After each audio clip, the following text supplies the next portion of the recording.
Salam olsun hidayətə tabi olanlara. Amin. Bugün avtobusda bir qadınla bir yanaşı oturmuşdular. Söhbət edəndə o da Allahın ayətini gözəl-gözəl dedi.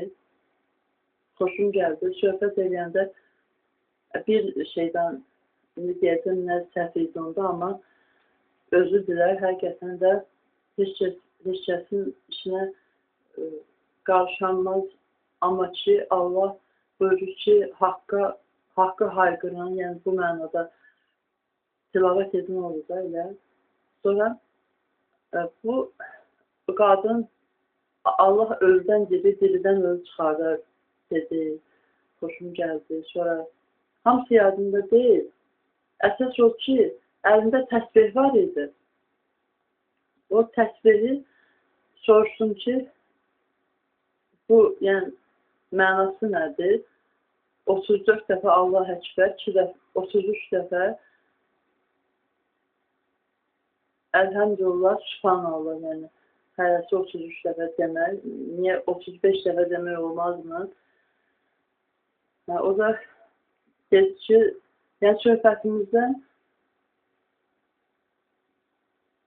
səhv bir şey var, onu çatdırım ki, bir-birimizə bildirirdik. Mən dedim, o da təsdiqlədi, yəni güya Fatimə-i Zəhra vəfat edən zaman can verəndə 34 dəfə məsciddən belə deyirlər, 34 dəfə Allah Əkbər deyib və 33 Əlhəmdülillah, Sübhanallah deyib. Mən dedim, kim görür ki, o Fatimə-i Zəhra ölən vaxt həm də niyə imini 33-34 dəfə deyək ki, başlayıb saymağa, 33, o da dedi, nə dedi? Dedi ki, görüblər, sonra dedi, o sonra deyəsin, yaxşı. Mən də dedim ki, 33 dəfə niyə iminlər, niyə 34 dəfə, 35 dəfə, 70 dəfə. Amma ki, əslində 3 dəfə, 4 dəfə, 5 dəfə. Əsas o ki, məsələn, belə, mən gedirəm gəzməyə, belə deyəndə, elə deyil, mən gedirəm gəzməyə, mən gəzməyə gedirəm. Yəni,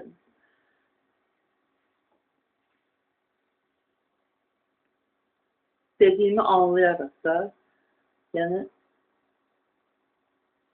belə,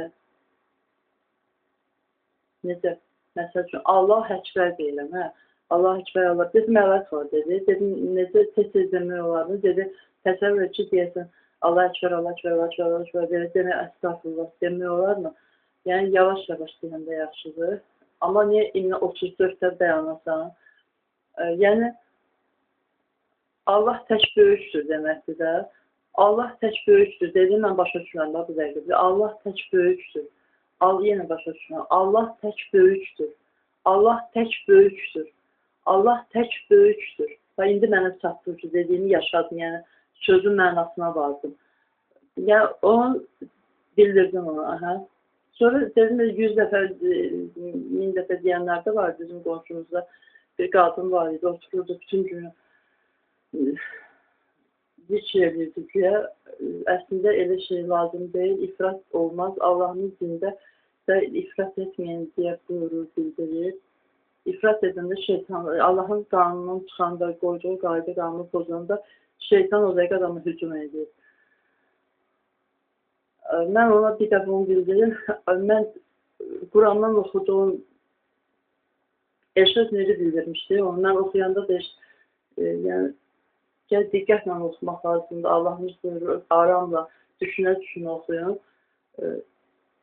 Eşrəf Nuri nə bildirmişdi o ayəni, sən də sonra oxudun, hər yerdə paylaşırdın. Bu ayə ilə ki, yəni Allah Teala buyurur ki, mənasını deyil. Onlara bu işi etməyin, məsələn, dedikdə, onlar deyirlər ki, biz atalarımızın tutduğu yolu, yaşadığı yolu tutub gedirik. Atalarımızın yaşadığı yolu tutub gedirik. Bəs deyir, ataları səhv edirlər sənəcə. Bu kimi, o arada nə deyir? Özü bilər. Dedi, mən belə qəbul edirəm. Dedim, eləyə bilərsən, mən səni məcbur eləmirəm. Sadəcə haqqı haydırmaq mənim borcumdur. Bilirəmsə, deməsəm lənət olar. Mələklərin də, Allahın da, mələklərin də lənət edilən hər şeyində mənə lənəti olar. Allah Teala buyurur ki, varlıqların ən pisi, yəni onlar ki, haqqı, yəni haqqa qarşı lal, kar, kör kimi aparır özlərini. Allah bizim olsun, amin ya Allah. Allah mənə sabah bizə cümləmizi amin.